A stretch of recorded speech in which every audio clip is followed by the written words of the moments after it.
শক্তি ইমানের শক্তি, আমাদের শক্তি চেতনার শক্তি, আমাদের শক্তি কালেমার শক্তি, আমাদের শক্তি ঐক্যের শক্তিতে পরিণত করে দাবানলের মতো চলে উঠা লাগবে মুসলমান।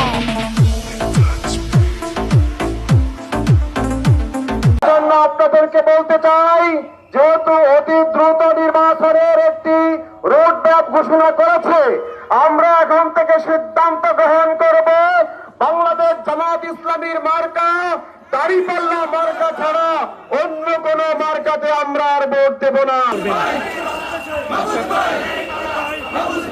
তাদের সেই প্রচেষ্টা প্রতিফলন কিন্তু আমির এবং এখানকার চেয়ারম্যান পদপ্রার্থী এই হাতিয়ার মানুষের ভাগ্য পরিবর্তন করার জন্য, হাতিয়ার মানুষের দুঃখ দুর্দশা মোছানোর জন্য আমরা কাঁধে কাঁধ মিলিয়ে সবাই মিলে সম্মিলিত ভাবে আমরা চেষ্টা করবো ইনশাআল্লাহ। আমরা হাতিয়াতে আজকে আপনারা জানেন ওই নদীতে মানুষ মাছ ধরে।